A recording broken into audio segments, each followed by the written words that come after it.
Stop for a second, don't skip. I am about to show you a word that looks difficult. Ready? This is how it is pronounced. Worcestershire. Now be honest. Your brain already said, how do I even spell that? Some of you tried to read it silently. Some of you gave up immediately. And some of you thought, how is it even done?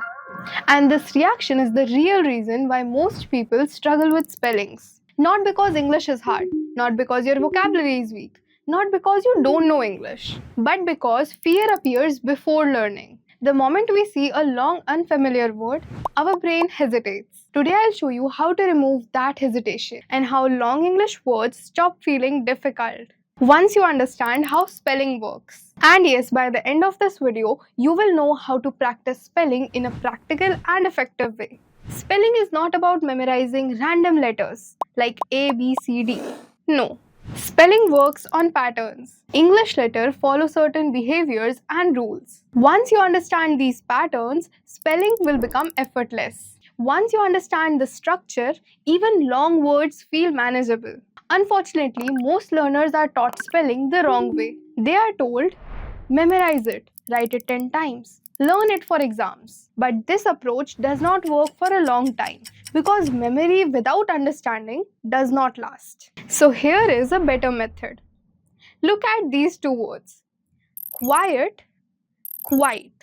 The letters are almost same, but the meaning is totally different. One means very and one means silent.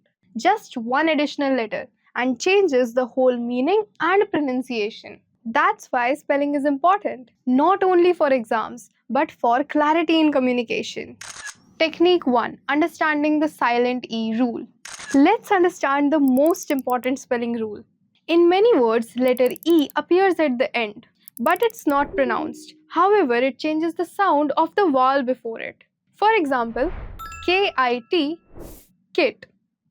K-I-T-E, kite.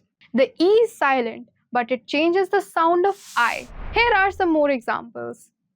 Tap, tape. Cut, cute. Here is an important fact. Your eyes remember spelling better than your ears. People who read regularly often spell without extra effort. They do not spell letter by letter. They recognize the word as a whole.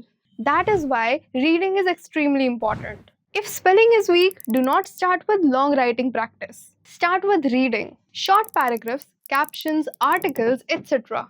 Even 10 minutes a day can improve spelling over time. Technique 2. Breaking long words into parts. Long words are not difficult if you break them correctly. For example, extraordinary. Extraordinary. Extraordinary. Now the word becomes easier to read and remember. This technique is called chunking. Fluent speakers use this method. Many learners hear a word and guess its spelling. This creates mistakes.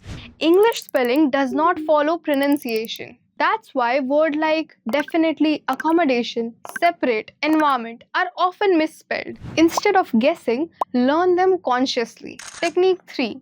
Pronunciation versus spelling. For exams, spelling is more important than pronunciations. For example, Wednesday. The pronunciation is Wednesday, but it is spelled as Wednesday. Here is a tip. Reading a word as it is written helps you remember spelling. For example, psychology, kernel, business. This technique is very helpful for exams. Technique 4. Recognizing silent letters. Some letters appear in spellings but are not pronounced. For example, debt, silent B. Doubt, silent B. Receipt, silent P. Island, silent S. Once you identify the silent letter, you will stop repeating the same mistake. Writing the same spelling repeatedly is tiring and ineffective. Understanding spelling patterns even for 10 minutes a day is enough.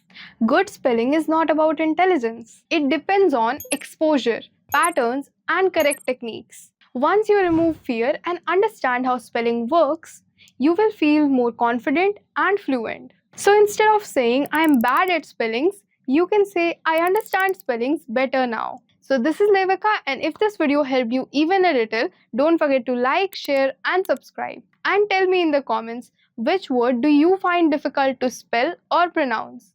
Thanks for watching.